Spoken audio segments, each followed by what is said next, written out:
नमस्कार, मैं हूं पवन त्यागी। ईवीएम को लेकर जिस तरह का झूठा प्रचार इस देश में किया गया और एक नैरेटिव सेट करने की कोशिश की गई कि अगर ईवीएम से यह चुनाव नहीं होता है तो मोदी जी चुनाव जीत ही नहीं सकते। अब सुप्रीम कोर्ट में यह मामला गया और सुप्रीम कोर्ट ने इस मामले में प्रशांत भूषण, जो कि ईवीएम के मुद्दे की तरफ से लड़ रहे थे और उनका आरोप यह था कि ईवीएम को हैक किया जा सकता है, वीवीपैट की सारी पर्चियों का मिलान किया जाए ताकि पता चले कि वोट सही जगह गया है। ये सारी दलीलें प्रशांत भूषण की कोर्ट में नहीं चली और सुप्रीम कोर्ट ने कड़ी फटकार लगाते हुए सारी याचिकाएं रद्द कर दी जो भी इन वकीलों ने कोर्ट में लगाई थी। हमने देखा है जिस तरह से पिछले काफी दिनों से कुछ वकील, जिनको बताया जा रहा है, मुझे नहीं पता, लेकिन पीछे से फंडिंग हुई कि आप ईवीएम के मुद्दे पर मोदी को घेरो और ईवीएम पर सवाल उठाओ। यदि तुक्का बैठ गया और ईवीएम के जो होने वाले चुनाव है इस पर रोक लग गई तो तुम्हारी जीत है। फिर बैलेट पेपर लूटना, जैसे पहले लूटते आए, हम तो बचपन से देखते आए थे। जब तक ईवीएम नहीं आई थी, गांव में जिसकी दबंगई होती थी, जहां जिस राज्य में जिसकी सरकार होती थी, खटाखट ठप्पे लगते थे। अब ये खटाखट की आदत कांग्रेस में हम देख रहे हैं राहुल गांधी की है, ये शब्द उनके जबान पे है। लेकिन कुल मिलाकर अब मोदी जी ने घेरना शुरू किया। मोदी जी ने राजस्थान के बीकानेर में इसको घेरा और घेरते हुए ये कह दिया कि जो लोग ये ईवीएम पर सवाल उठाना चाहते थे, ये मतपत्र के जरिए आपकी वोट को लूटना चाहते थे, इनको सुप्रीम कोर्ट ने करारा झटका दिया है। उन्होंने क्या मोदी जी ने कहा, मैं आपको बताता हूं। उन्होंने कहा बैलेट पेपर वाला पुराना और वापस लौटकर अब नहीं दौर आएगा, क्योंकि पूरी दुनिया भारत के लोकतंत्र की, भारत की चुनावी प्रक्रिया की, चुनाव में टेक्नोलॉजी के उपयोग की वाहवाही करती है। तब ये लोग निजी स्वार्थ के लिए ईवीएम को बदनाम करने पर लगे पड़े हैं। ये मोदी जी ने सीधा सीधा इंडिया अलायंस के नेताओं पर सवाल उठाया कि जब आज टेक्नोलॉजी का जमाना है, आप कहां की बात कर रहे हो। प्रशांत भूषण कोर्ट में क्या उदाहरण दे रहे हैं, जर्मनी का। इस पर आपको बता दें कि सरकार की तरफ से जो सॉलिसिटर जनरल वहां प्रस्तुत हुए, उन्होंने सीधी बात करी कि भैया आप कहां की बात कर रहे हो। जिस आप जर्मनी की बात कर रहे हो, वो जर्मनी की आबादी पश्चिम बंगाल से भी कम है, जो कि हमारा एक राज्य है। आप 140 करोड़ के भारत में आप ये आरोप लगाएं और फिर कहें जी पर्ची सारी मिलाओ, तो पूरा साल तो पर्चियों के मिलान करने में लग जाएगा। और फिर पर्चियों के मिलान करने के बाद भी क्या आपका भरोसा है कि आप उन पर सवाल ना उठाएं। जहां बीजेपी शासित राज्य होगा, आप कहोगे जी वहां तो बीजेपी वालों ने गड़बड़ी कर दी। जहां बीजेपी की सरकार नहीं है, वहां आप अपने हिसाब से पर्चियां गिन के कुछ भी बता दोगे। और इसीलिए सुप्रीम कोर्ट ने झटका दिया।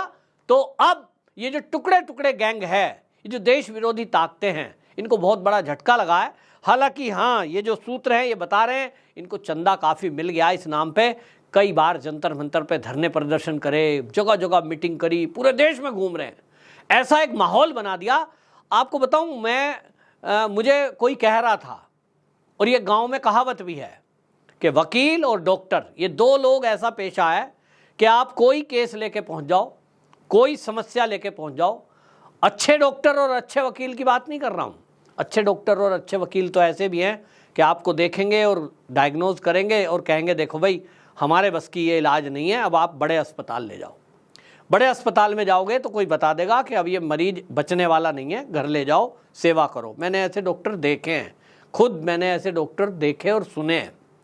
तो ऐसे वकील तो मुझे कोई नहीं मिला कि कोई केस लेकर जाते हों और कोई ये कह दे, क्योंकि मेरा कोई केस ऐसा हुआ भी नहीं है कि भाई ये केस हम हैंडल नहीं कर पाएंगे, तुम बच नहीं पाओगे, जेल जरूर होगी, अब भाई इस केस में हम तुम्हारी कोई मदद नहीं करेंगे, ऐसा मैंने सुना नहीं।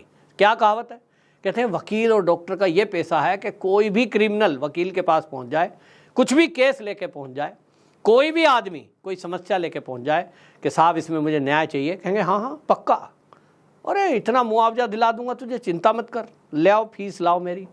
और इसी तरह डॉक्टर, तो ये जो वकीलों का एक कुनबा है ना पूरा, ये इसी तरह का है। अब ईवीएम को लेकर आप सोचिए, पहले भी हो चुका है हल्ला गुल्ला, कुछ नहीं हुआ। इस बार फिर से ये अब फिर 29 में फिर इकट्ठे होंगे, फिर से मोदी जी चुनाव लड़ रहे होंगे।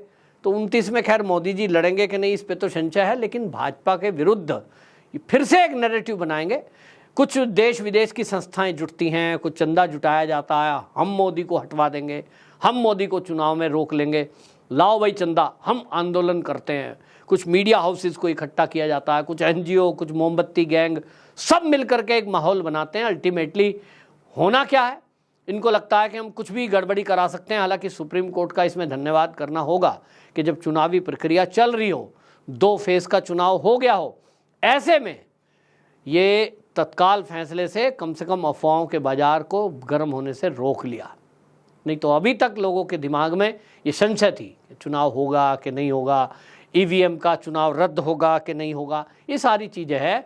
तो एक बात बिल्कुल क्लियर होनी चाहिए, और ये वैज्ञानिक तो बहुत दिनों से कह रहे हैं, चुनाव आयोग ने तो चुनौती तक दी कि भैया आप अगर ईवीएम को हैक करने की बात कह रहे हो, आप अपना आवेदन लाइए, हमारे सामने बैठिए, हम 2 घंटे आपको मशीन देते हैं, खोलना नहीं है इस मशीन को, लेकिन आप बिना खोले इसको ईवीएम हैक करके दिखा दो, हमारे सामने खोल के दिखा दो।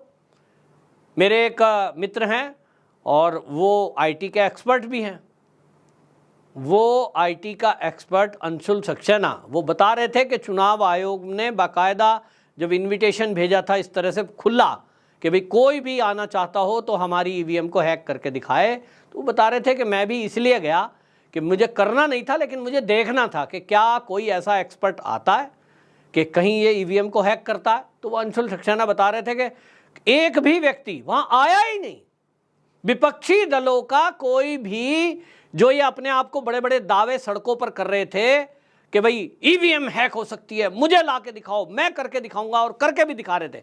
आपने देखा आम आदमी पार्टी का जो सौरभ भारद्वाज है मंत्री, ये पता नहीं कहां से, ये एक वो कैप्टन साहब थे, वो लेके आ गए, लाओ हम करें, वो आर्मी के था कोई, अब वो प्रेस कॉन्फ्रेंस करके उसको कर रहे थे सीधा सीधा। पता नहीं भैया कहां से आप एक मशीन अपनी बना के बाजार से ले आए।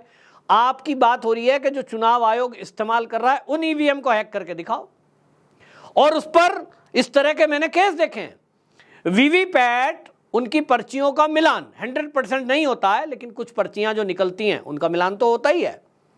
अब वो पर्चियां जो है वीवीपैट मशीन में से निकाली जा रही हैं, किसी ने उसकी वीडियो बना ली, मुझे भी एक वीडियो भेज दी मेरे जानने वाले ने, देखो बीजेपी वाले वीवीपैट की पर्चियां चुरा रहे हैं। मैंने उस आदमी से सवाल किया, मैंने कहा पहला तो मुझे ये बताओ कि ये वीवीपैट की जो पर्ची निकल रही है, इसमें तुम्हें ये कैसे पता लगा कि ये निकालने वाले बीजेपी के हैं? ये तो पश्चिम बंगाल की वीडियो लग रही है, उनकी बंगाली भाषा से, तो हो सकता है, हो नहीं, ये तो बंगाली है, तो बंगाल के हैं ये लोग, पश्चिम बंगाल के, तो आपको कैसे पता है ये बीजेपी की ही पर्ची निकाल रहे हैं? मतलब एक नैरेटिव गढ़ना है, एक झूठ बोलना है और भ्रम फैला देना है, और इस भ्रम में अगर वो हार गए तो बस ये कहना है कि मोदी जी ने तो ईवीएम हैक करी थी इसलिए जीते, वरना तो राहुल गांधी ही प्रधानमंत्री बनता, केजरीवाल ही प्रधानमंत्री बन रहा था, ममता बनर्जी ही प्रधानमंत्री इस देश की बन रही थी। ये हार का ये देखने के बाद माहौल बस केवल अपनी हार को ना स्वीकार कर देश की संवैधानिक संस्थाओं पर सवाल उठाकर हमारे भारत को दुनिया में बदनाम करने वाले एक ये षड्यंत्रकारी लोग हैं, जिनको सुप्रीम कोर्ट ने कड़ी फटकार लगाई है। मोदी जी ने भी इनको आड़े हाथों लिया है, और आपको भी मैं कहूँगा कहीं भी इस तरह का कोई झूठ फैलाने वाला व्यक्ति हो, उसको तुरंत करारा जवाब दीजिए। कोई फेक न्यूज़ फैलाने वाला हो, पुलिस को उसकी खबर दीजिए। कार्रवाई ऐसे लोगों पर जरूर होनी चाहिए, क्योंकि झूठ फैलाना, भ्रम फैलाना, ये भी एक बहुत बड़ा गुनाह है। आपकी क्या राय है? कमेंट बॉक्स में जरूर बताएं। वंदे मातरम।